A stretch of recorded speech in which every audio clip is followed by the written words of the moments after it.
like, subscribe, and press the bell icon for more new notifications. Hello friends, welcome back to my YouTube channel study art hub. आज मैं 2011 question paper solve कराने वाली हूँ प्रशिक्षित स्नातक शिक्षक चयन परीक्षा लाइक टीजीटी एग्ज़ाम का। टीजीटी 2011। फ्रेंड्स, अगर आप पीजीटी के क्वेश्चन पेपर के प्रीवियस ईयर क्वेश्चन पेपर देखना चाहते हैं तो आपको लिंक डिस्क्रिप्शन बॉक्स में मिल जाएगी और आप प्लेलिस्ट से जाकर भी देख सकते हैं। और जितने भी अभी तक एग्जाम हुए हैं रिगार्डिंग टू पीजीटी, तो पीजीटी के क्वेश्चन पेपर आपको मिल जाएंगे मेरे चैनल पर। और टीजीटी का भी ऑलमोस्ट कंप्लीट होने वाला है, तो अगर आप लेट ज्वाइन कर रहे होंगे और सॉल्व करना चाहते हैं तो आप प्लेलिस्ट से भी देख सकते हैं और लिंक आपको डिस्क्रिप्शन बॉक्स में मिल जाएगी। सो फ्रेंड्स, अब क्वेश्चन स्टार्ट करते हैं, लेकिन क्वेश्चन स्टार्ट करने से पहले आपसे रिक्वेस्ट करना चाहूँगी कि आप मेरे चैनल पर न्यू हैं, so please subscribe my channel and also press the bell icon for more new notifications. Hoshangabad किस नदी के तट पर स्थित है?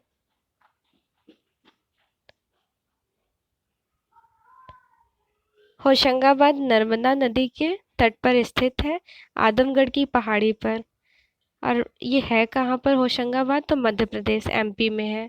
1922 ईस्वी में मनोरंजन घोष ने होशंगाबाद की खोज की थी। इसके उपकेंद्र हैं क्षेत्र आदमगढ़, बुधनी, रहेली। और इम्पॉर्टेंट पेंटिंग के बारे में डिस्कस कर लेते हैं। कौन कौन सी मोस्ट इम्पॉर्टेंट पेंटिंग है यहाँ की?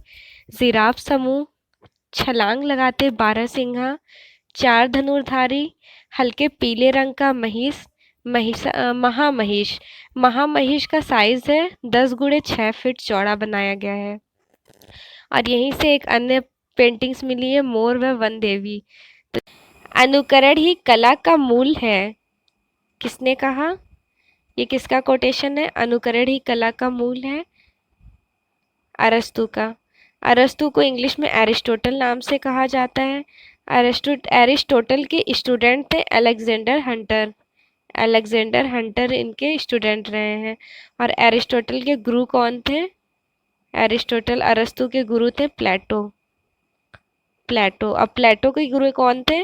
तो प्लेटो के गुरु थे सॉक्रेटिस। सॉक्रेटिस, ये इसलिए मैं डिस्कस कर ले रही हूँ। बादामी गुफा की का श्रेय किसे प्राप्त है? बादामी गुफा का श्रेय प्राप्त है स्टेला क्रैम्ब्रिज को। स्टेला क्रैम्ब्रिज ने 1935 ईस्वी में बादामी गुफा की खोज किए थे। और बादामी गुफा में टोटल 4 केव्स मिले हैं, 4 गुफा। पहले नंबर की गुफा शैव धर्म से संबंधित है, दूसरे नंबर की गुफा ब्राह्मण धर्म से संबंधित है और ये छोटी गुफा है। तीसरे नंबर की गुफा सबसे बड़ी गुफा है, ये भी ब्राह्मण धर्म से ही संबंधित है। चौथे नंबर की जो यहाँ पे गुफा मिली है वो जैन धर्म से संबंधित है। सिगिरिया गुफा के चित्र किस चित्रकारी से मिलते जुलते हैं? सिगिरिया गुफा है कहाँ पर? पहले इसके बारे में डिस्कस कर लेते हैं। तो ये श्रीलंका में है। श्रीलंका के मटाले जिले में स्थित है सिगिरिया की गुफा। ठीक है। और सिगिरिया गुफा के चित्रों के समकालीन मिलते जुलते जो पेंटिंग्स बनाए गए हैं वो अजंता के गुफा नंबर 16 और 17 के समकालीन है। अजंता की वह कौन सी गुफाएं हैं जिनमें आज भी चित्र मिलते हैं, आज भी पेंटिंग्स मिलती हैं? वो कौन कौन सी गुफाएं हैं? 1, 2, 9, 10, 16, 17। टोटल 6 गुफा में पेंटिंग्स मिलती हैं।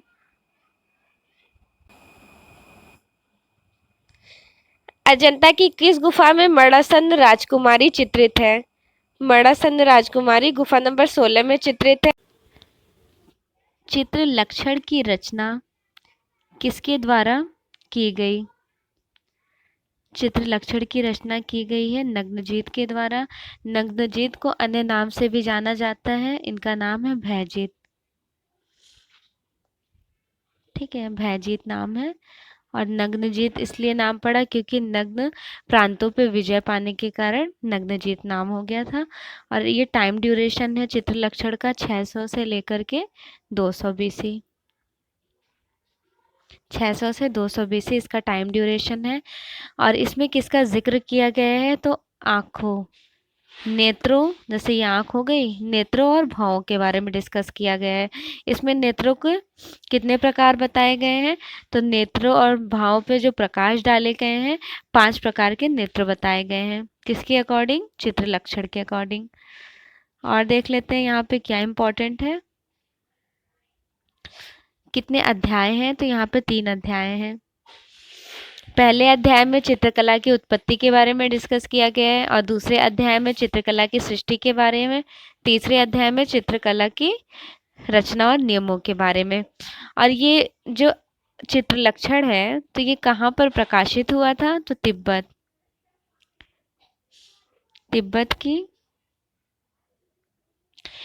की तंजौर ग्रंथमाला के अंतर्गत प्रकाशित हुआ है चित्र लक्षण।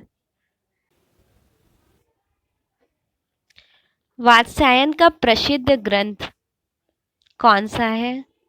तो वात्स्यायन का प्रसिद्ध ग्रंथ है कामसूत्रा। कामसूत्रा का भी सेम टाइम ड्यूरेशन है जो चित्र लक्षण का है, 600 से लेकर के 200 बीसी का। कामसूत्रा में कलर्स के कितने कलाओं का जिक्र किया गया है? तो टोटल 64 कलाओं के बारे में बताया गया है। कामसूत्रा में तीसरे अध्याय के चौथे नंबर की कला को आलेख्य कहते हैं। कौन से नंबर की? तीसरे नंबर की अध्याय। जो तीसरा अध्याय जैसे चैप्टर होता है प्रथम द्वितीय तृतीय, तो थर्ड चैप्टर के चौथे नंबर में आलेख्य के बारे में जिक्र किया गया है। तो अब डिस्कस कर लेते हैं कि कौन कौन सी और कलाएं हैं। तो देखिए पहले नंबर पर है संगीत, दूसरे नंबर पर है वाद्य, तीसरे नंबर पर है नृत्य और चौथे नंबर पर है आलेख्य। तो आलेख्य बहुत इंपॉर्टेंट है कि आलेख्य किस ग्रंथ में वर्णन मिलता है? तो वात्स्यायन के कामसूत्रा में प्रथम अधिकरण के तीसरे अध्याय के चौथे नंबर की कला को ही आलेख्य कहा जाता है। तो हमने तो इस तरह से लर्न किया है कि सबसे पहले इन्होंने संगीत बजाना शुरू किया, संगीत के साथ साथ वाद्य भी शुरू हो गया, वाद्य के बाद नृत्य करने लगे, जब नृत्य करने लगे तो आर्टिस्ट बैठ के पेंटिंग बनाने लगे, आलेख्य। इस तरह से भी कंपोज करके एक दूसरे रिलेट करके याद कर सकते हैं।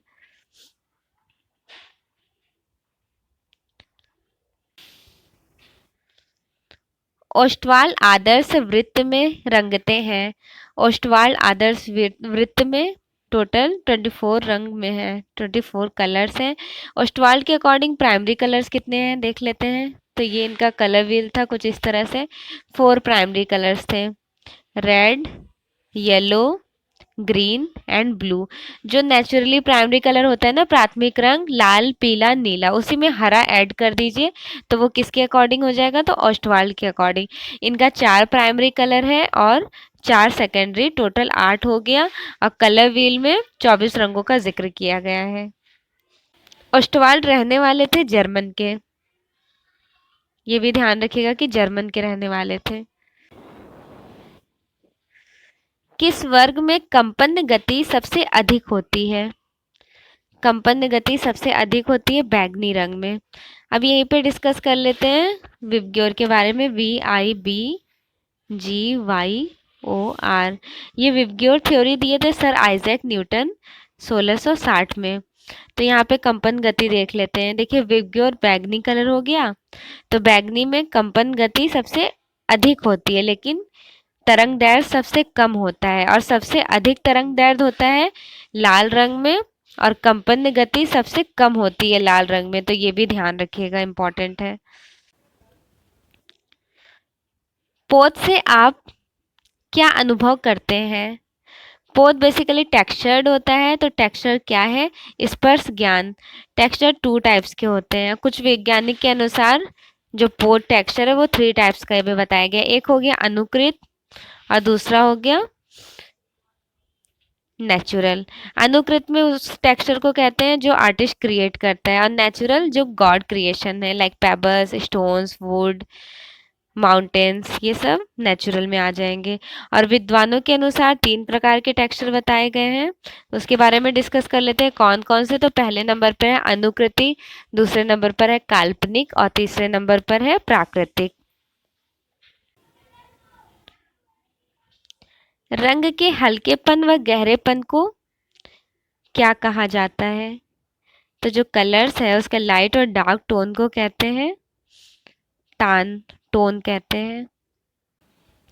और ये जो रंगते हल्के व गहरेपन है, मतलब हल्का और गहरापन, तो ये कौन कौन सा है? सबसे पहले आ जाता है लाइट। लाइट देन मिडल, उसके बाद डार्क। सिंपल तरीके से हम ऐसे भी समझ सकते हैं कि हमने कोई लैंडस्केप क्रिएट करना है। फॉर एग्जाम्पल हमने एक कैनवस सेलेक्ट किया, ये मेरा कैनवस है। यहाँ पर मैं एक माउंटेन बना रही हूँ, तो माउंटेन में लाइट कलर्स हमने स्काई में किया और डार्क कलर माउंटेन्स। उसके बाद जो फोरग्राउंड बचा है यहाँ पर अच्छे से हट वगैरह झोपड़ी बनाई, तो उसको मिडल, 3 टोन्स हमने सेलेक्ट किया, लाइट मिडल और डार्क। इन 3 कलर्स को लेकर के कोई पेंटिंग्स हल्का गहरा और तीनों का तान दिया, तो उसे ही कहते हैं टोन। टोन में लाइट मिडल और डार्क अप्लाई किया जाता है। लाइट वाइट कलर ऐड करेंगे तो लाइट इफेक्ट देंगे, मिडल दोनों का मिक्सचर होता है और डार्क में ब्लैक कलर ऐड करते हैं। और इस टेक्निक को बोलते हैं टिंट, टोन और शेड। तो यहाँ पे टिंट, टोन और शेड के बारे में भी डिस्कस कर लेते हैं। वाइट कलर मिक्स करेंगे तो टिंट हो जाएगा और ब्लैक कलर मिक्स करेंगे तो टोन हो जाएगा, ठीक है। और शेड, दोनों का मिक्सचर देंगे तो शेड हो जाएगा हमारा। अंतराल क्या है? अंतराल कलाकार का कार्य कक्ष है। अब यहीं पे डिस्कस कर लेते हैं कि क्या क्या सब्जेक्ट में अंतराल को क्या क्या कहा गया है। सोमेश्वर, सोमेश्वर का है ग्रंथ अभिलाषितार्थ चिंतामणि, उसमें स्थान को कहा गया है स्थान निरुपेक्ष। राजा भोज का ग्रंथ है सम्रांगण सूत्राधार, उसमें स्थान को कहा गया है भूमि बंधन। और विष्णु धर्मोत्तरा पुराणा में स्थान को स्थान नाम दिया गया है और बेसिकली स्थान को कहा जाता है अंतराल। अंतराल कलाकार का कार्य कक्ष होता है।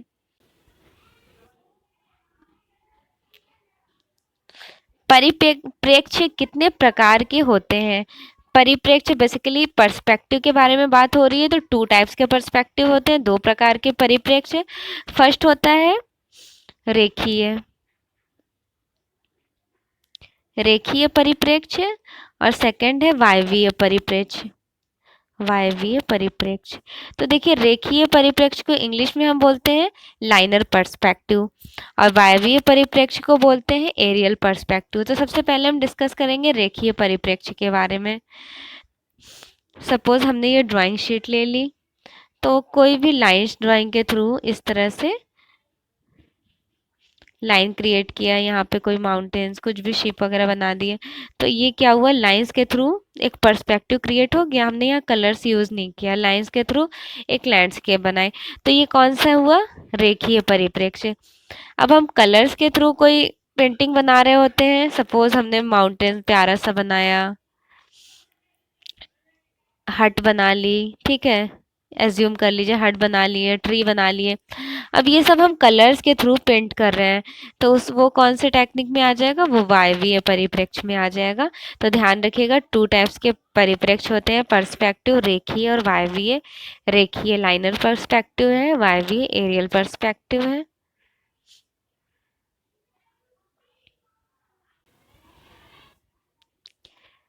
कलाकार सामंजस्य उत्पन्न कर सकता है, किसके थ्रू कर सकता है? सामंजस्य, हार्मनी के बारे में बात हो रही है, तो हम हार्मनी किसके थ्रू रिप्रेजेंट कर सकते हैं सामंजस्य को? रेखाओं के थ्रू भी डिपिक्ट कर सकते हैं, रंगों के थ्रू भी और रूपों के थ्रू। तो यहाँ राइट आंसर हो जाएगा उपयुक्त सभी। अब हम इस तरह से एज्यूम कर सकते हैं, लाइक हमने कोई पेंटिंग बनानी है माउंटेन्स, सी स्केप, तो सी स्केप में हम सबसे पहले लाइन ड्राइंग करेंगे, उसके बाद एक रूप क्रिएट होगा। जब एक रूप क्रिएट होगा तो उसमें किसका यूज़ करेंगे? जब रूप क्रिएट होगा तो कलर्स का यूज़ करेंगे। जब कलर्स का यूज़ करेंगे तो अच्छे से सामंजस्य दिखाई देगी हमारी पेंटिंग में, कोई बाधाएं नहीं होंगी। तो राइट आंसर हो जाएगा डी उपयुक्त सभी। भारतीय चित्रकला की विशेषता है?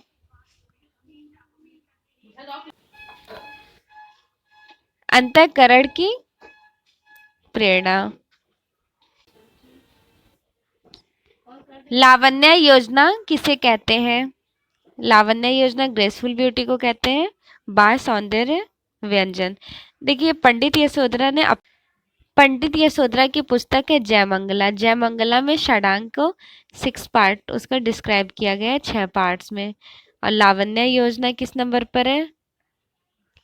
चौथे नंबर पर है। पहले नंबर पर है रूपा भेदा, दूसरे नंबर पर है प्रमाणा, तीसरे नंबर पर है भाव, चौथे नंबर पर है लावण्य योजना, पांचवें नंबर पर है सादृश्यम और छठे नंबर पर है वर्णिका भंग।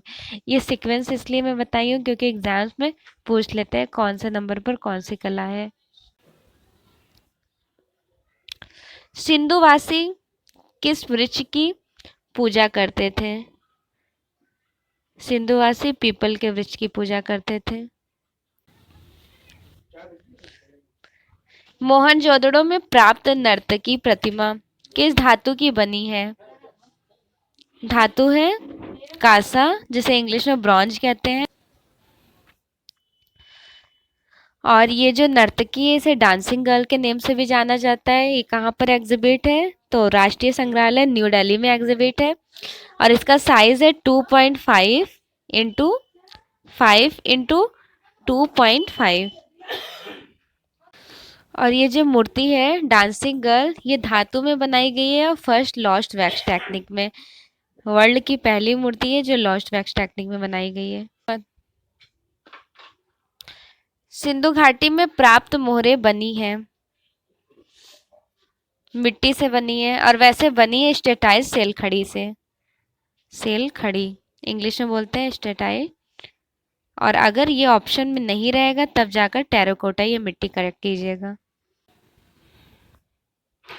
भारतीय प्रागैतिहासिक चित्रकला के लेखक कौन थे? भारतीय प्रागैतिहासिक चित्रकला पुस्तक के लेखक हैं जगदीश गुप्त। डिस्क्रिप्शन ये है कि भारत में प्रागैतिहासिक काल के नवपाषाण काल से ही चित्रकला का जन्म माना जाता है। भारतीय प्रागैतिहासिक कला में अनेक विद्वानों ने पुस्तकों की रचना की, जिनमें से भारतीय प्रागैतिहासिक चित्रकला जगदीश गुप्त द्वारा ये पुस्तक रचित किया गया है। भीमबेटका गुफा कहाँ स्थित है? भीमबेटका की गुफाएं मध्य प्रदेश में स्थित है और भीमबेटका की पहाड़ी पर। भीमबेटका की गुफाओं में कुल 600 गुफा है और यहाँ से 275 चित्र मिले हैं। भीमबेटका गुफा की खोज 1958 ईस्वी में वीएस वाकड़कर ने की है और भीमबेटका 2003 में विश्व धरोहर में सम्मिलित किया गया है। प्रागैतिहासिक काल का सबसे बृहदतम केंद्र भीमबेटका को ही माना जाता है। और भीमबेटका में चित्र को 2 स्तर में डिवाइड किया गया है। प्रथम स्तर में जानवरों को चित्रित किया गया है और द्वितीय स्तर में जानवरों को ह्यूमन बीइंग मतलब इंसानों के साथ चित्रित किया गया है। मिट्टी के बर्तनों का आविष्कार किस काल में हुआ? मिट्टी के बर्तनों का आविष्कार हुआ है नवपाषाण काल में। प्रागैतिहासिक शिला चित्रों का विषय क्या था? प्रागैतिहासिक शिला चित्रों का विषय था आखेट, युद्ध, पशु पक्षी। सो राइट आंसर उपयुक्त सभी। थोड़ा डिस्क्रिप्शन देख लेते हैं। प्रागैतिहासिक काल में बने चित्रों का धरातल शिलाखंड रहा है। इन चित्रों का विषय मुख्य आखेट रहा। प्रागैतिहासिक कालीन चित्रों में अधिकांश कलर यूज किए गए हैं। गेरू कलर जिसे इंडियन रेड कलर बोलते हैं, इंग्लिश में इंडियन रेड बोलते हैं गेरू रंग को, वो यूज किया गया है। इन चित्रों की खोज सबसे पहले कहाँ हुई है? सबसे पहले हुई है मिर्ज़ापुर में।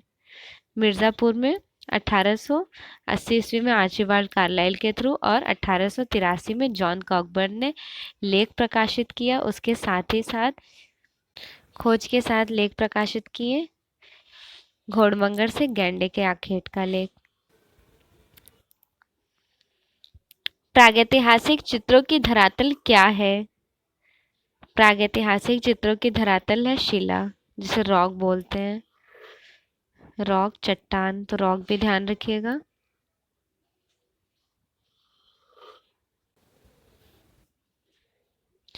पाल शैली में चित्रण का मुख्य विषय क्या रहा? पाल शैली में चित्रण का मुख्य विषय था बौद्ध धर्म के महायान शाखा। महायाना शाखा में फूल फिगर्स को बनाते हैं बुद्ध के और उसका मतलब पूजा करते थे। 2 पार्ट्स में होता है ना, हीनयाना और महायाना। तो जब भी आपको बौद्ध कला मिले तो ज़्यादा करेक्शन होने के चांसेस है महायाना शाखा, तो महायाना शाखा ही करेक्ट कीजिएगा एग्जाम में अगर ऐसा क्वेश्चन आए। हीनयाना में सिर्फ प्रतीकों की पूजा की जाती है और जितने भी इस तरह के मिले हुए हैं वो महायाना में मिले हैं, बौद्ध धर्म के महायाना शाखा से।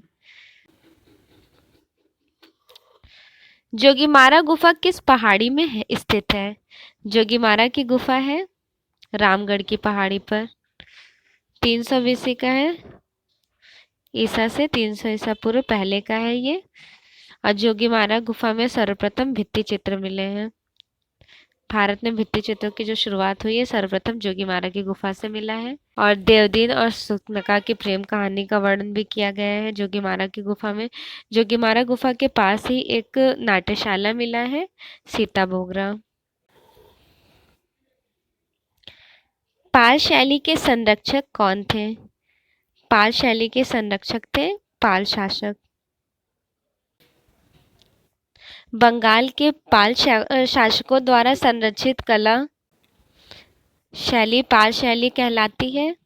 पाल शैली में ही सबसे पहले लघु चित्र मिले हैं, तो ये भी क्वेश्चन आया कि लघु चित्र की खोज कहाँ हुई है, तो पाल शैली में। ठीक है, पाल शैली में ही सबसे छोटे छोटे लघु चित्र का प्रारंभ हुआ था। उसके बाद पाल शैली बौद्ध धर्म से संबंधित है जिसका मुख्य विषय रहा है बौद्ध धर्म। पाल शैली के संरक्षक बंगाल के पाल शासकों ने प्रदान किया था। पाल शैली के राजा कौन कौन थे? तो धर्मपाल ने सबसे पहले संरक्षक दिया है, उसके बाद महीपाल, धर्मपाल और देवपाल आदि यहाँ के शासक रहे हैं। पाल शैली का प्रमुख केंद्र कहाँ कहाँ था? तो बंगाल, बिहार व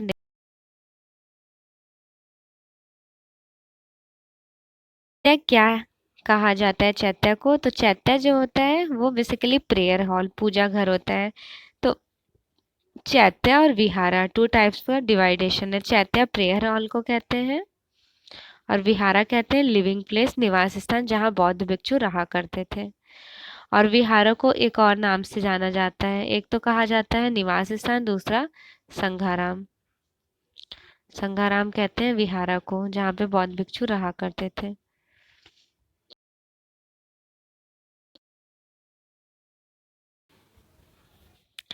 अजंता की सर्वप्रथम बनी प्रतिलिपियां कहाँ प्रदर्शित हुई?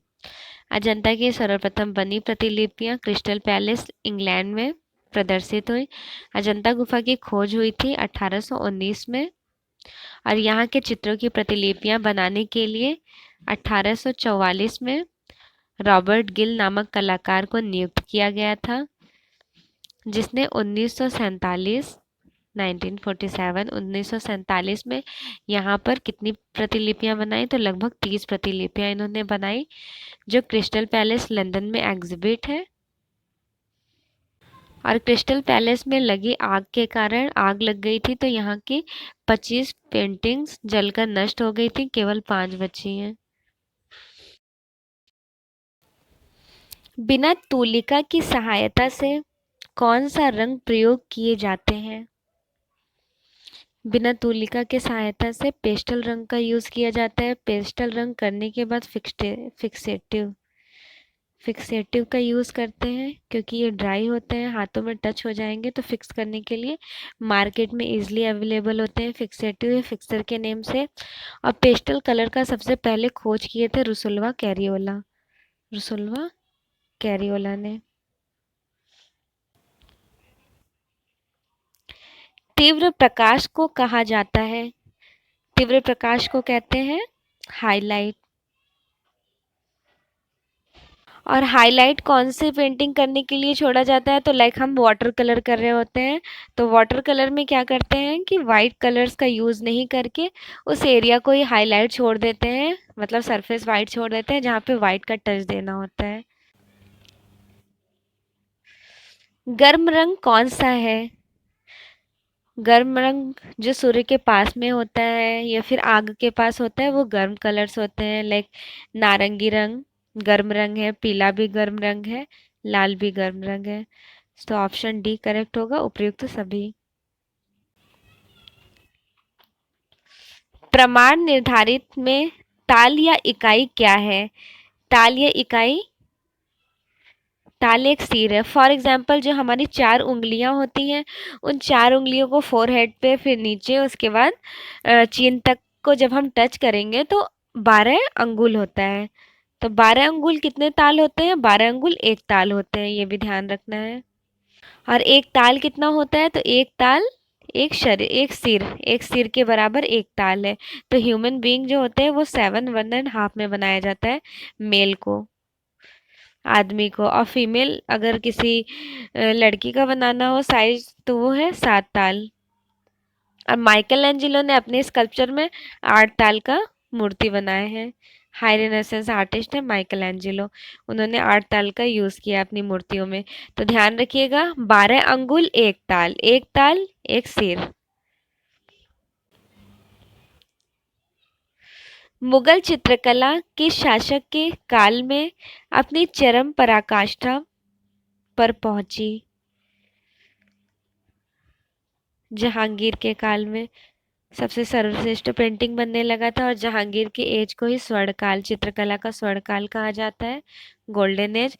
जबकि नींव जो डाली गई है, नींव क्या नाम है, हुमायूं के समय में ही डल हुमायूं के समय में मुगल एज का नींव डला था, लेकिन जो एक्चुअल में बेस्ट काम हुआ है वो जहांगीर के समय में। अजंता के चित्रों की चित्रण विधि क्या है? अजंता के चित्रों की चित्रण विधि है फ्रेस्को टेक्निक। फ्रेस्को सेक्को टेक्निक में काम हुआ है।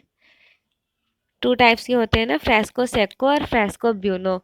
तो फ्रेस्को ब्यूनो तो वेट ऑन वेट गीले प्लास्टर पे किया जाता है, और फ्रेस्को सेक्को भित्ति सूखने के बाद लेयर बाय लेयर हम काम कर सकते हैं। तो अजंता में किस टेक्निक में काम हुआ है? फ्रेस्को सेक्को टेक्निक में। वर्ड क्या है? वर्ड कलर्स को कहते हैं। वर्ड है प्रकाश की संपत्ति। भारतीय चित्रकला में ऋतु संबंधित चित्रों को क्या कहते हैं? तो ऋतु संबंधित चित्र को कहते हैं बारहमासा। देखिए, भारतीय राजस्थानी चित्रकला शैली की एक प्रसिद्ध उपशैली है बूंदी शैली। बूंदी शैली मानी जाती है, बूंदी शैली में संपूर्ण बारहमासा का चित्रण हुआ है, बारहमासा का, ठीक है, ज्यादा पेंटिंग बनाया गया है। इसमें फाल्गुन मास के चैत्र मास तक की ऋतुओं को चित्रांकन किया गया है। तो बारहमासा जो है वो ऋतुओं से संबंधित है। 1844 ईस्वी में सर्वप्रथम कलाकार ने अजंता के चित्रों की प्रतिलिपियां तैयार की। तो वो कौन से आर्टिस्ट थे? रॉबर्ट गिल। कब तैयार की? 1844 ईस्वी में। और अजंता गुफा जो है वो महाराष्ट्र राज्य में स्थित है, महाराष्ट्र राज्य के औरंगाबाद जिले में। यहाँ पर चित्रकला, मूर्तिकला एवं स्थापत्य कला का संगम पाया जाता है। यहाँ के चित्रों की प्रतिलिपियां बनाने के लिए ब्रिटिश सरकार ने 1944 ईस्वी में एक अंग्रेज चित्रकार की नियुक्ति किए थे।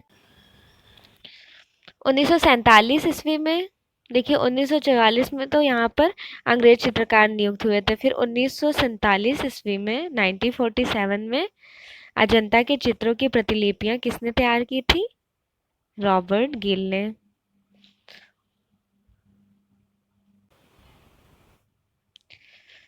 घायल सुअर का गुफा चित्र कहाँ है?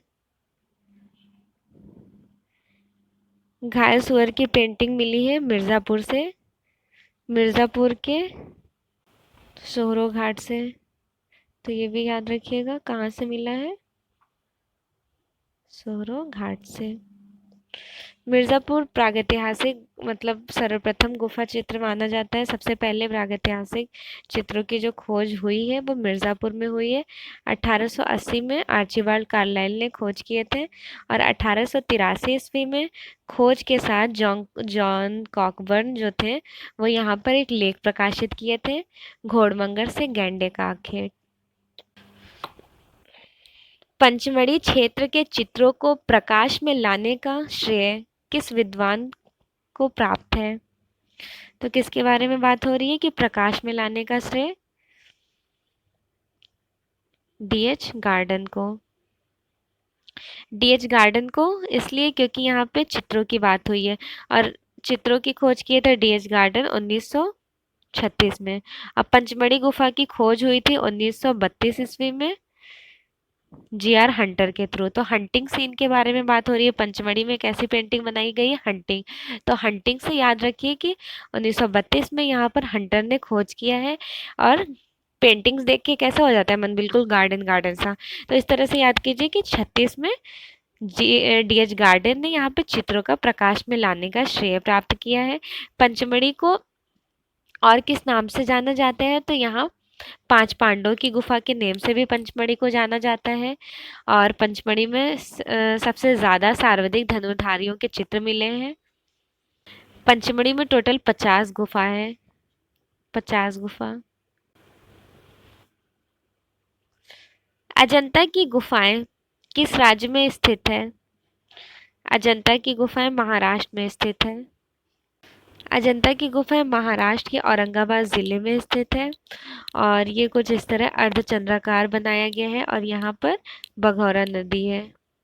ठीक है, यहाँ पर जो है ये नदी जा रही है बघौरा नदी और ये पूर्वी से पश्चिमी की तरफ इसका उत्खनन हुआ है। टोटल कितनी गुफाएं हैं? तो यहाँ पर टोटल 30 गुफाएं हैं और गुफा नंबर 4 सबसे बड़ा विहारा है और गुफा नंबर 9 चैत्य और विहारा दोनों है। ठीक है, और गुफा नंबर जो 29 है 29 वो सबसे बड़ा चैत्य है। बाग जिले में स्थित बाग गुफा किस राज्य में स्थित है? तो बाघ की गुफा किस राज्य में है? मध्य प्रदेश में। बाघ गुफा की खोज 1818 ईस्वी में डेंजरफील्ड ने किया है। टोटल बाघ की गुफा में 9 गुफाएं हैं। पहले नंबर की गुफा है ग्रीक गुफा, दूसरे नंबर हाथी खान ग्रीक गुफा, दूसरे नंबर की 5 पांडव, तीसरे नंबर का हाथी खाना, चौथे नंबर की गुफा है रंगमहल, पांचवें नंबर का है पाठशाला और छठे नंबर की गुफा है शिक्षकों का निवास स्थान। और जो 7, 8, 9 जो 3 और गुफा बची है उसका कोई नाम भी नहीं है और वो गुफा सार्वजनिक रूप मतलब अभी तक वो बंद पड़ी है, पूर्ण रूप से बंद है। और गुफा नंबर 4 और 5 के बरामदे से सबसे ज़्यादा पेंटिंग्स मिली हैं। अब पेंटिंग्स का डिस्कस कर लेते हैं। तो पहले नंबर पर है वियोग जिसमें 2 स्त्रियों को दिखाया गया है। दूसरे नंबर पर है मंत्रणा, उसमें 4 पुरुषों को दिखाया गया है। तीसरे नंबर की पेंटिंग है देव पुरुषों का आकाश में विचरण। चौथे नंबर की पेंटिंग है 3 गायिकाएं। पांचवें नंबर की पेंटिंग है नृत्यांगनाएं और वादिकाएं। और छठे नंबर की पेंटिंग है शोभा यात्रा जुलूस। शोभा यात्रा जुलूस को 2 पार्ट्स में डिवाइड किया गया है। सपोज कीजिए ये शोभा यात्रा जुलूस है, ठीक। इसमें 2 श्रेणी है। तो पहली श्रेणी में 17 घुड़सवार को दिखाया गया है और जो दूसरी श्रेणी है उसमें 6 हाथियों सवार और 3 घुड़सवार को दिखाया गया है। 1929 में जब बाघ गुफा के मतलब जो बाघ गुफा है वहाँ पर सफाई हो रही थी भारतीय पुरातत्विक विभाग के द्वारा, तो वहीं से गुफा नंबर 2 से सुबंधु का ताम्रपत्र मिला है। बाघ की किस गुफा में सर्वाधिक चित्र बने हैं? सबसे ज्यादा चित्र किसमें बने हैं? बाघ की दूसरी और चौथी नंबर की गुफा। इन गुफाओं से संबंधित संगीत चित्र उपलब्ध हुए हैं।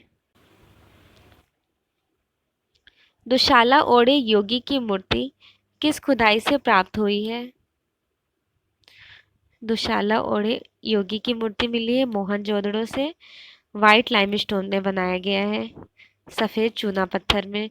इसका साइज है 17.5 सेंटीमीटर, 5 इंचेस, इंचेस, ठीक है। Sorry sorry.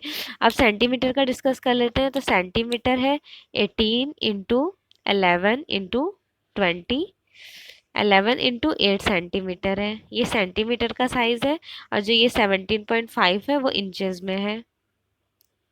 और नेक्स्ट इम्पॉर्टेंट टास्क ये है कि ये जो दुसालावड़ी योगी की मूर्ति है ये कहाँ एग्जिबिट है, किस संग्रहालय में। तो ये है राष्ट्रीय संग्रहालय न्यू दिल्ली में।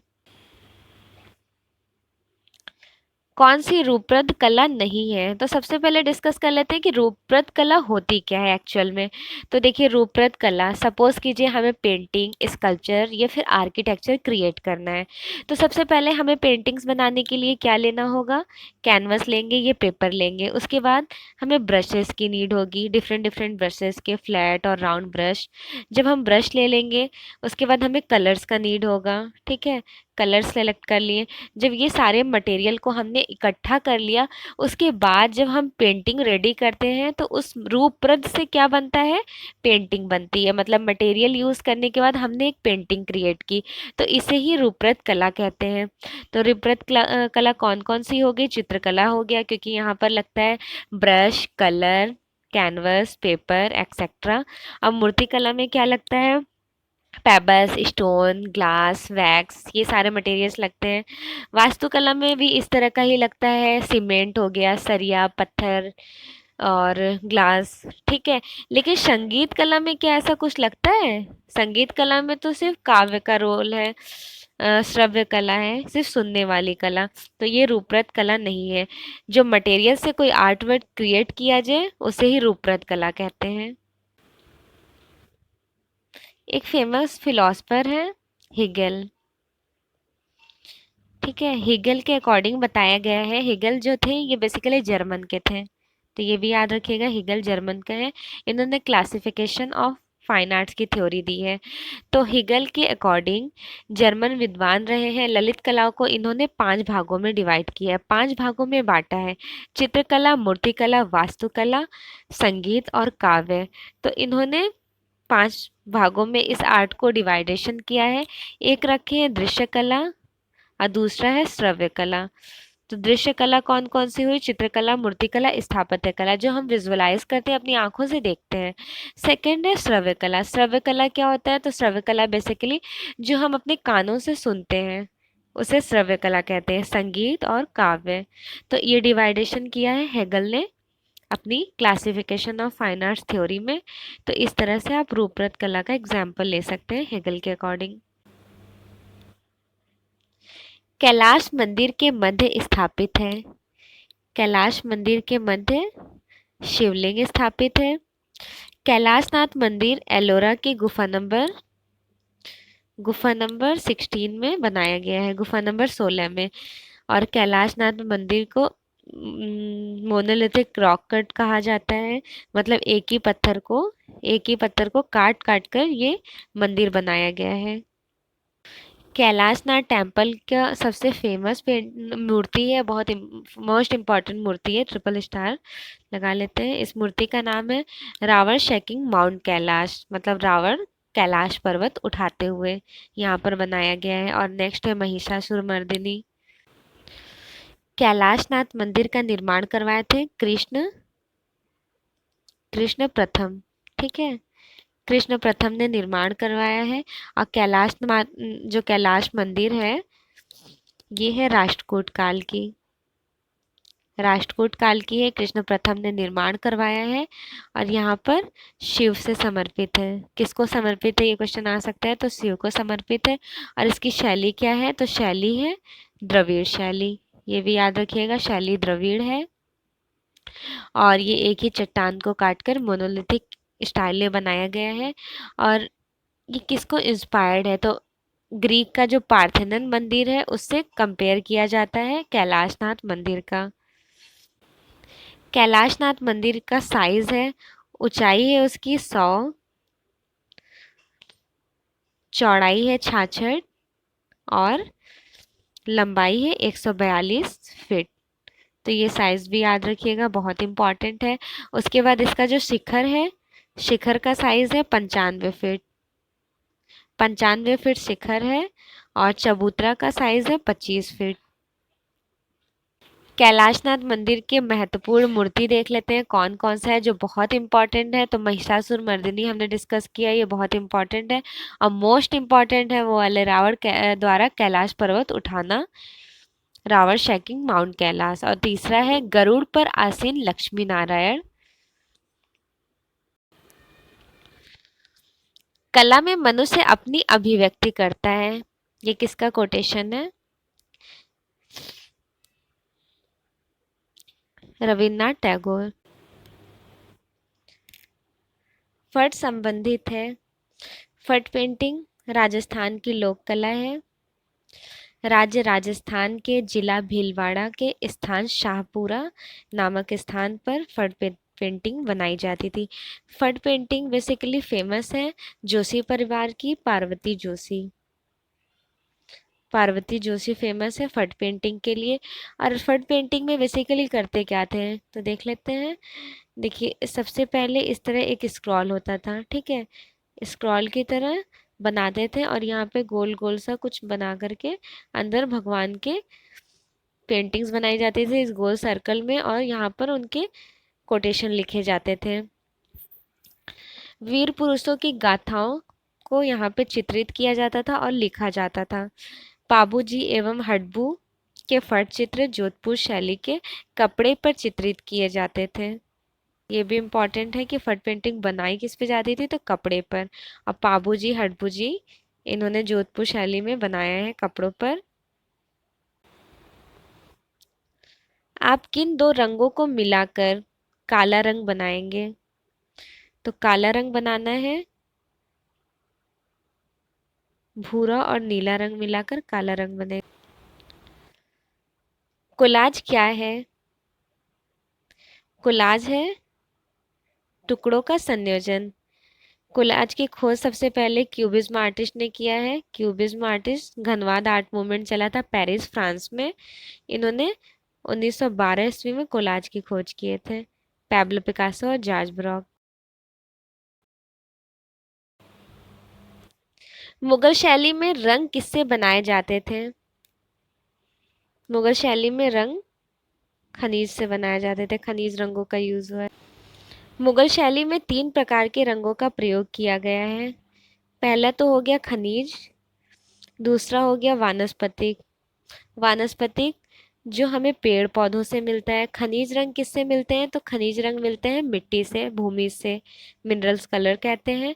वानस्पतिक रंग जो नेचुरल होते हैं, नेचुरल कलर जो पेड़ पौधे से मिलते हैं। फिर थर्ड है रासायनिक। रासायनिक केमिकल रिएक्शंस कलर्स होते हैं, जैसे तांबा और सिरका को मिलाने से हरा रंग बनता है, कपूर और सरसों को मिलाने से काला रंग बनता है, हल्दी और चूना को मिलाने से लाल रंग बनता है। इस तरह के कलर्स को कहते हैं रासायनिक कलर या फिर केमिकल रिएक्शन कलर्स। तो ये भी ध्यान रखिएगा कि मुगल शैली में 3 प्रकार के कलर्स का यूज किया गया है। बौद्ध धर्म का मुख्य बुद्ध मंदिर प्राप्त हुआ है बिहार से। बिहार बौद्ध गया से गुप्त काल का मंदिर है। गुप्त काल बौद्ध मंदिर। इनमें से चित्रामिक कला कौन सी है?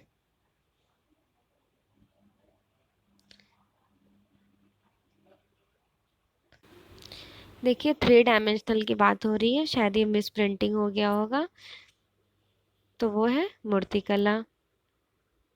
यहाँ पर होना चाहिए था त्रिआयामी, तो उन्होंने चित्रामिक प्रिंट कर दिया है। मुगल शैली की नींव किसने रखी थी? मुगल शैली की नींव रखे थे हुमायूं। जयपुर शैली पर सर्वाधिक प्रभाव किस शैली का है? जयपुर शैली पर सर्वाधिक प्रभाव है मुगल शैली का।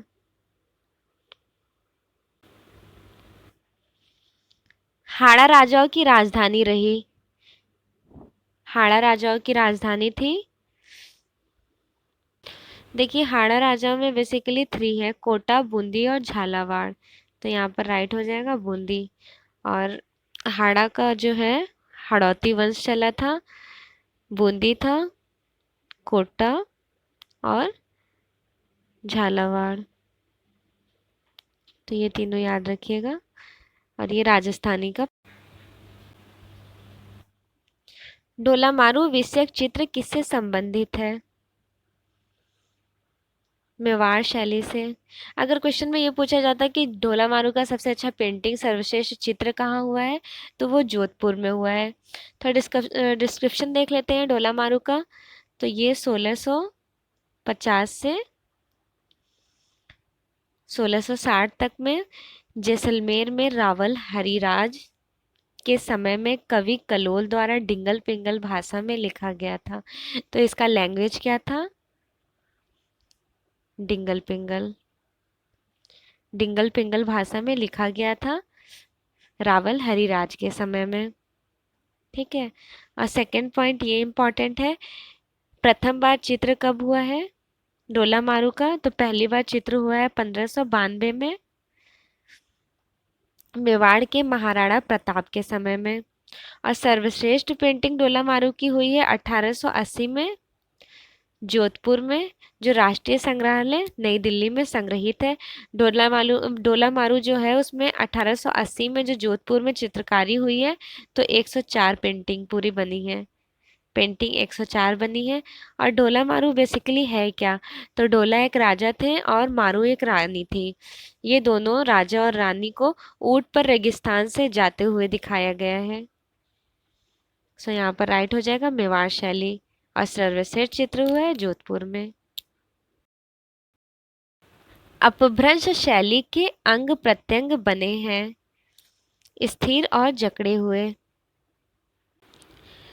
मोतीचंद खजांची ने कला निधि पत्रिका जो बनारस से प्रकाशित होती है उसमें इन्होंने अपभ्रंश शैली की 12 विशेषताएं बताई हैं। मोतीचंद खजांची ने 12 विशेषताएं बताई हैं। पहले नंबर पर है खाली स्थान पर निकली आंखें। दूसरे नंबर पर है परवलाकार आकार के आंखें, कड़स्पर्शी नेत्र। तीसरा है नुकीली नाक। चौथा है दोहरी ठुड्डी। पांचवा है मुड़े हुए हाथ तथा ऐंठन युक्त उंगलियां। छठे नंबर पर है उभरा हुआ सीना। सातवें नंबर पर है खिलौने जैसी पशु पक्षी। और आठवें नंबर पर है चौड़े कंधे तथा दुबले पतले कमजोर पेट। नवें नंबर पर बनाया है इन्होंने कमजोर लिखाई रेखांकन। 10वें नंबर पर डिस्कस किए हैं प्राकृतिक दृश्य की कमी। यहाँ पे प्राकृतिक दृश्य की कमी दिखाई गई है।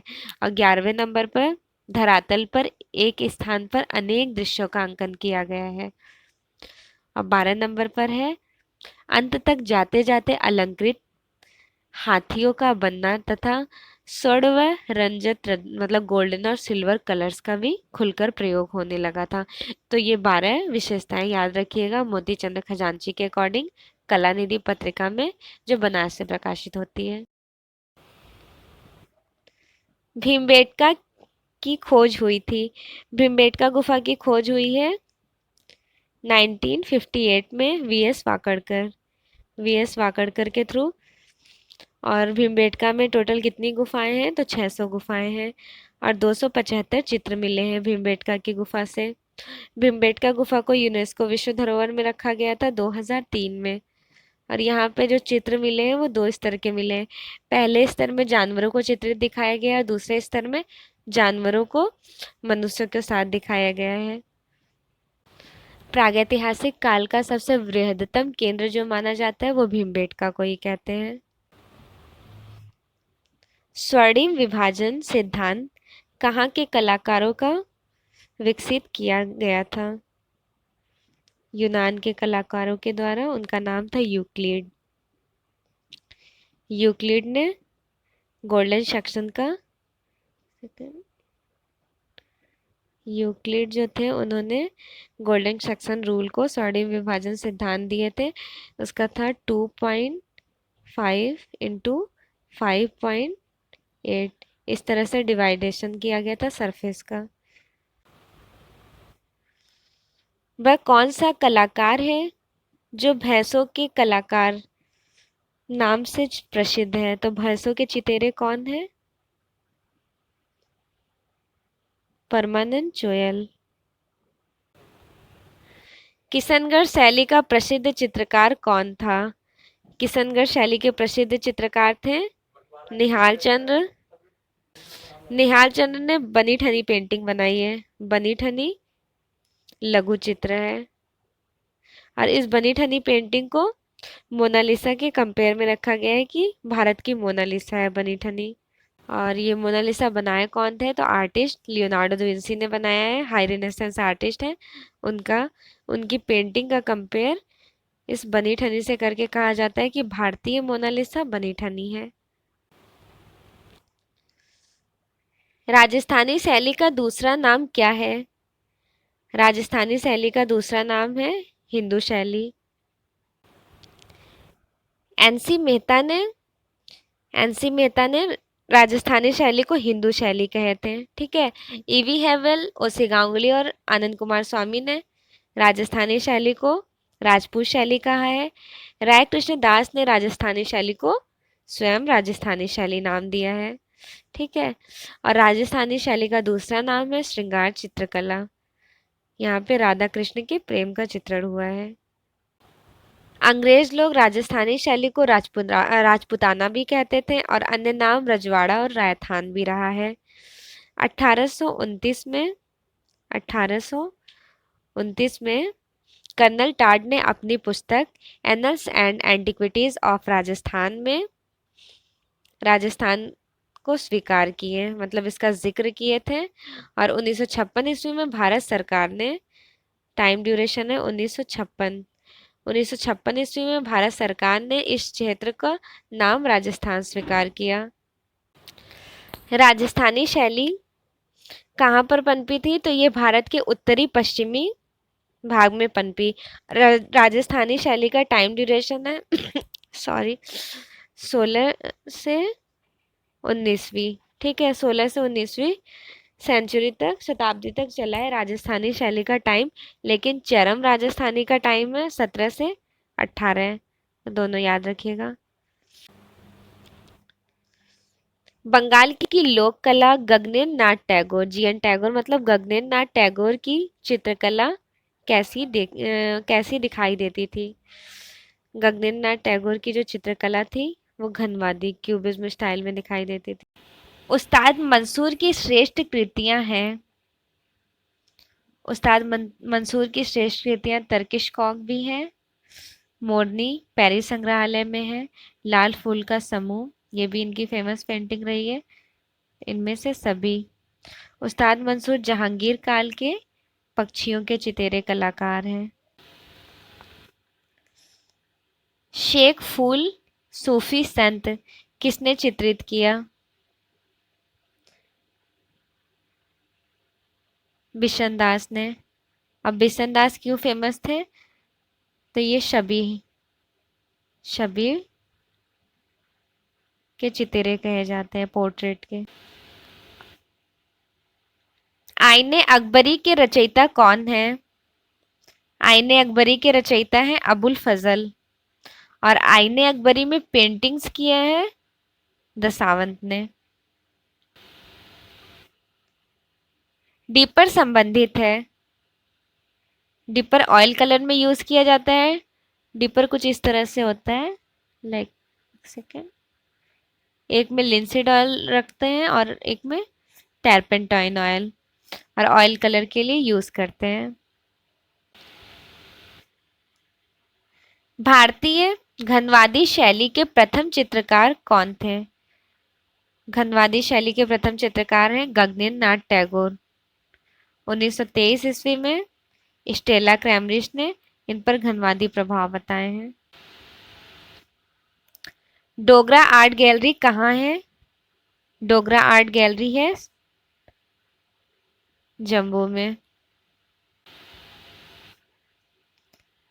अजंता के चित्र व मूर्ति किस धर्म से संबंधित है?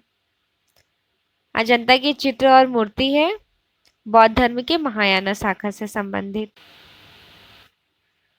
विख्यात चित्रकार राजा रवि वर्मा ने तैल चित्रांकन सीखी। इन्होंने तैल ऑयल कलर सीखे थे थियोडोर जैनसन से। अब भारत में सर्वप्रथम तैल चित्रों का प्रयोग भी राजा रवि वर्मा ने ही किया है। और यूरोप में 15 सेंचुरी में जैन वैन आइक ने फर्स्ट टाइम ऑयल कलर का यूज किया है। नीदरलैंड के रहने वाले थे। मेवाड़ शैली का प्रमुख केंद्र कौन सा था? मेवाड़ शैली का प्रमुख केंद्र है उदयपुर। किस प्रदेश की चित्रकला हवेलियां विख्यात हैं? तो कहाँ की चित्रित हवेलियां विख्यात हैं? राजस्थान की। राजस्थानी लघु चित्रण में किस प्रकार के रंगों का प्रयोग हुआ है? राजस्थानी लघु चित्रों में टेम्परा रंगों का प्रयोग हुआ है और टेम्परा सबसे प्राचीन माध्यम है और सबसे नवीन है एक्रेलिक कलर। तो दोनों ध्यान रखिएगा, नवीन एक्रेलिक कलर है, प्राचीन टेम्परा है और टेम्परा का यूज राजस्थान में हुआ है। चित्रकला की किस शैली को रंगों का काव्य कहा जाता है? रंगों का काव्य कहते हैं कांगड़ा स्कूल को। पहाड़ी स्कूल का ही एक शैली रहा है कांगड़ा, सबसे सर्वश्रेष्ठ शैली। किशनगढ़ शैली का सबसे प्रसिद्ध चित्रकार कौन था? किशनगढ़ स्कूल के प्रसिद्ध चित्रकार हैं निहाल चंद्र। इन्होंने पेंटिंग बनाई है बनी ठनी। बनी ठनी लघु चित्र है और बनी ठनी का कंपेयर किया जाता है, भारतीय मोनालिसा कहा जाता है इस पेंटिंग को। जैन चित्रकला के प्रसिद्ध स्त्रोत बनाए हैं कल्पसूत्र में। जैन शैली की रेखाएं कोणात्मक एवं ज्यामितीय आकार की हैं। जैन ग्रंथों में जो चित्रित हुए हैं उनमें सबसे प्रसिद्ध कल्पसूत्र है। कल्पसूत्र के बारे में डिस्कस कर लेते हैं। 1380 का कल्पसूत्र गुजरात में चित्रित हुआ था सर्वप्रथम कागज पर। 1439 ईस्वी में मांडू में चित्रित हुआ है कल्पसूत्र और 1465 ईस्वी में जौनपुर में चित्रित हुआ है कल्पसूत्र और सबसे सर्वश्रेष्ठ कल्पसूत्र जौनपुर वाले कल्पसूत्र को ही माना गया है, 1465 वाला। चारकोल क्या है? चारकोल एक प्रकार का कोयला है। सर्वप्रथम प्रागैतिहासिक काल में चारकोल का यूज हुआ है क्योंकि उस टाइम में इनके पास कोई मटेरियल नहीं हुआ करता था, तो वो लकड़ियों को जला करके चारकोल बनाते थे। और सबसे सर्वश्रेष्ठ चारकोल किसकी मानी जाती है? इमली की लकड़ी की। म्यूरल क्षेत्र में किस कलाकार की ख्याति है? म्यूरल क्षेत्र में कलाकार सतीश गुजराल ने ख्याति प्राप्त किए हैं। देवी लालीकर से हुसैन ने कहाँ पेंटिंग की शिक्षा ग्रहण किए थे? इंदौर में। और देवी लालकर इनके हुसैन के एमएफ हुसैन के टीचर रहे हैं। एमएफ हुसैन ने देवी लालकर से पेंटिंग की एजुकेशन लेने के बाद कहाँ पर इनरोल्ड हुए थे? तो sir J school of art.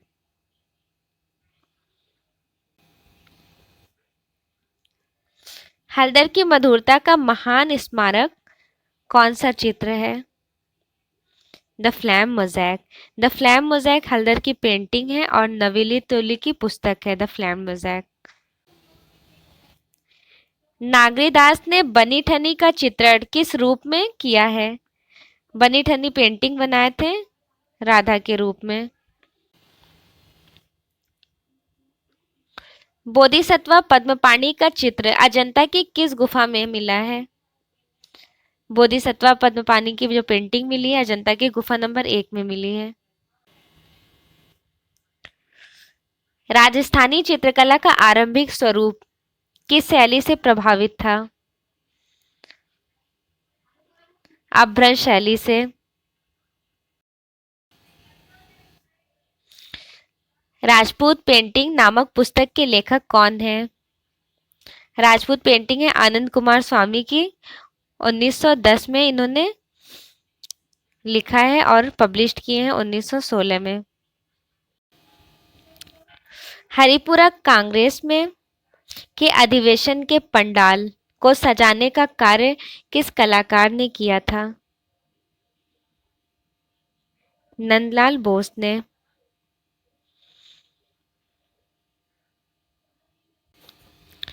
Nandlal Bose ने 1938 ईस्वी में कांग्रेस अधिवेशन के पंडाल को सजाने का कार्य किया। इस चित्र श्रृंखला में हरिपुरा परिदर्श के नाम से जाना जाता है। और इसमें कौन से कलर का इन्होंने यूज किया, तो टेम्परा रंग का यूज किए थे। किस चित्रकार के चित्र रंगमंच से युक्त हैं? राजा रवि वर्मा। देवी प्रसाद राय चौधरी कौन है? देवी प्रसाद राय चौधरी एक मूर्तिकार हैं। 1899 ईस्वी में ताजहाट बांग्लादेश में पैदा हुए थे। 1975 में इनकी मृत्यु हो गई थी।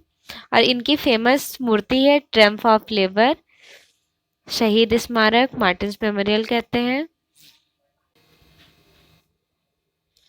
कौन सा प्रसिद्ध कलाकार है जो अपने उपनाम मास्टर मोसाइक के नाम से प्रसिद्ध है? मास्टर मोसाइक के नाम से हैं नंदलाल बोस। नंदलाल बोस का जन्म 1882-83 के समथिंग में हुआ था, बिहार में। ये एक प्रसिद्ध चित्रकार हैं और ये किसके स्टूडेंट हैं, तो अवनींद्रनाथ टैगोर, इनके गुरु रहे हैं अवनींद्रनाथ टैगोर। शांति निकेतन में 1922 ईस्वी में टीचर बने थे। अजंता में परिप्रेक्ष्य का किस रूप में प्रयोग हुआ है? परिप्रेक्ष्य का यूज हुआ है काल्पनिक परिप्रेक्ष्य का। बादामी की गुफा किस राज्य में स्थित है? बादामी की गुफा है कर्नाटक में। 1935 ईस्वी में स्टेला क्रैमरिज ने बादामी गुफा की खोज किए थे। अब बादामी में टोटल 4 गुफाएं हैं और हिंदू धर्म की सर्वप्रथम प्रतिलिपियां बादामी की गुफा से ही मिलती हैं।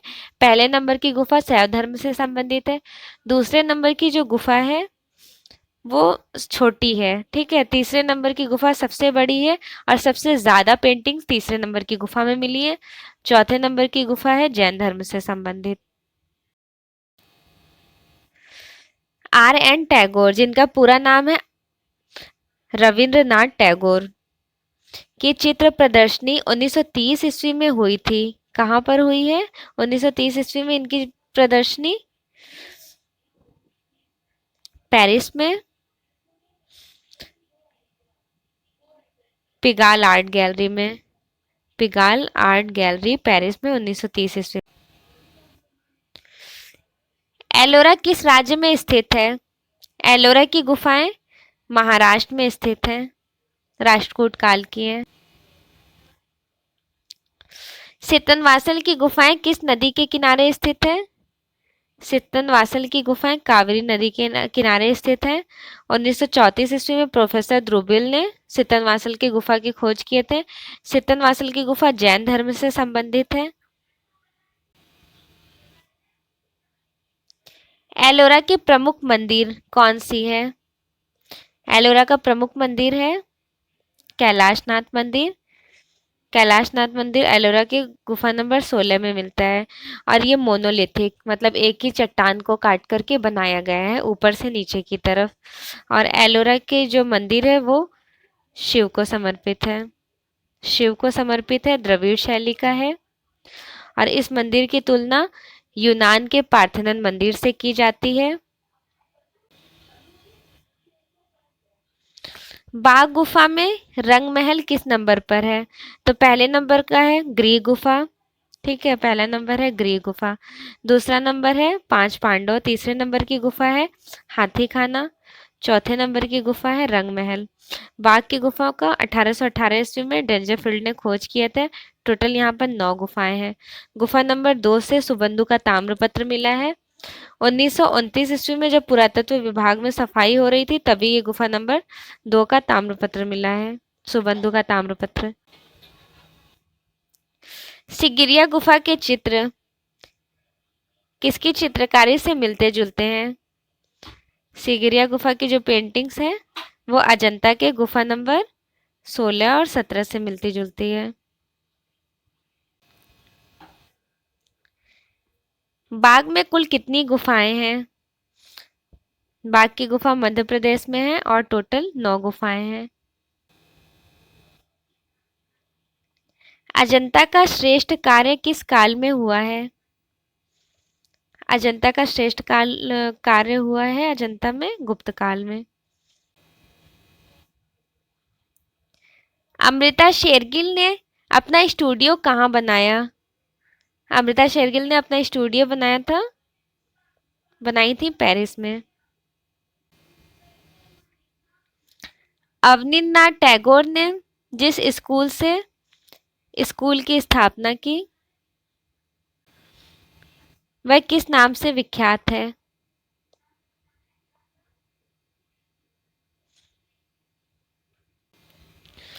बंगाल स्कूल के नाम से विख्यात है। सर्वप्रथम 1901 ईस्वी में वीरभूमि पर इन्होंने शांति निकेतन में स्थापना की थी। फिर 1919 ईस्वी में इसी वीरभूमि पर कला भवन का स्थापना हुआ।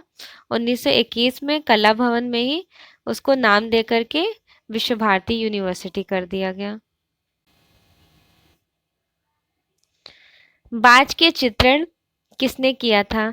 तो बाज पेंटिंग का चित्रण किए थे, बाज पेंटिंग बनाए थे आर्टिस्ट मंसूर जहांगीर एज में। मंसूर मतलब जहांगीर एज के आर्टिस्ट हैं। और मंसूर ने ये जो पेंटिंग बनाई है बाज, ये कहाँ पर है? तो ये है राष्ट्रीय संग्रहालय नई दिल्ली में, एग्जिबिट है ये पेंटिंग इनकी। कोटा शैली के चित्र प्रसिद्ध हैं। कोटा शैली में ज्यादा हंटिंग सीन से रिलेटेड पशुओं के चित्र, शिकार के चित्र मिले हैं। डीपी रॉय चौधरी की प्रसिद्ध कृति मूर्ति शिल्प श्रम का विजय किस संस्थान के संरक्षक में है? राष्ट्रीय आधुनिक संग्रहालय नई दिल्ली में संग्रहित है। किसके संरक्षण में हमजानामा का चित्रण हुआ? हमजानामा पेंटिंग अकबर के टाइम में चित्रित किया गया। भारतीय चित्रकला पद्धति नामक पुस्तक लिखित थी। तो ये पुस्तक लिखे थे सेलेनार्ड डे। दो बिंदुओं के बीच की दूरी कहलाती है। दो बिंदुओं के बीच की दूरी को कहते हैं रेखा। सपोज कीजिए 1 पॉइंट और 1 पॉइंट दोनों को ये मिक्स किए, इसे रेखा कहते हैं। भारतीय चित्रकला की नवीन जागृति के पिता किसे कहते हैं? अवनींद्रनाथ टैगोर को। कला शब्द का प्रयोग सर्वप्रथम हुआ। कला शब्द का सर्वप्रथम यूज किया गया था ऋग्वेद में। और उससे पहले कलाकार को शिल्पी कहा जाता था। कला को शिल्पी कहा जाता था, ठीक है, कला को शिल्पी कहा जाता था प्राचीन काल में, और कलाकार को शिल्पीन कहा जाता था। और ऋग्वेद में सर्वप्रथम कला शब्द का यूज हुआ है और यथार्थवादी प्रयोग हुआ है नाट्यशास्त्र। भरत मुनि की ग्रंथ है नाट्यशास्त्र, उसमें यथार्थवादी प्रयोग किया गया है कला शब्द का। और यूनान में कला को देखने के नाम से जानते हैं, देखने। सांथाल स्त्रियों को किस कलाकार ने प्रमुख रूप से चित्रित किया? सांथाल स्त्रियों की पेंटिंग बनाए थे यामिनी रॉय। यामिनी रॉय भूख और गरीबी की मार से त्रस्त बंगाल के करूर दृश्यों, अनाथों, निराशियों और उपेक्षा का जीवन चित्रित करते थे। स्त्री पुरुषों के चित्र यामिनी रॉय ने विशेष रूप से बनाए हैं और टेम्परा टेक्निक में यामिनी रॉय काम करते हैं। बंगाल शैली के चित्रकारों ने किस टेक्निक का प्रयोग किया? बंगाल शैली के चित्रकारों ने वॉश टेक्निक का यूज किया। बंगाल शैली का टाइम ड्यूरेशन है 1895 से लेकर 1920 तक का। और चरम बंगाल स्कूल पुनरुत्थान काल माना जाता है 1905 से लेकर के 1915 तक को। और यहाँ के फाउंडर रहे हैं जन्मदाता अवनींद्रनाथ टैगोर। किस प्रसिद्ध चित्रकार ने हिमालय चित्रित किया? हिमालय की पेंटिंग बनाए थे निकोलस रोरिक, जिन्हें मास्टर ऑफ माउंटेन कहा जाता है और रंगों का जादूगर। दीन इलाही धर्म किसने चलाया? दीन ए इलाही धर्म चलाए थे? अकबर। और दीन ए पनाह नगर बसाए थे? हुमायूं। भीमबेटका गुफाएं कहाँ स्थित हैं? भीमबेटका की गुफाएं मध्य प्रदेश में स्थित है। 1958 ईस्वी में वी एस पाकड़कर ने भीमबेटका की गुफा की खोज किए थे। टोटल यहाँ पर 600 गुफा है। 275 पेंटिंग्स मिली है। 2003 में यूनेस्को में सम्मिलित किया गया भीमबेटका की गुफा को। और सबसे प्राचीन बृहत्तम केंद्र, प्रागैतिहासिक काल का बृहत्तम केंद्र भीमबेटका की गुफा को माना जाता है। सो फ्रेंड्स, 125 क्वेश्चंस हमारे यहाँ कंप्लीट हो गए आज की क्लास में। सो अगर वीडियो अच्छी लगे so please like, subscribe and also comment और please share. Thanks for watching. Like, subscribe, and press the bell icon for more notifications.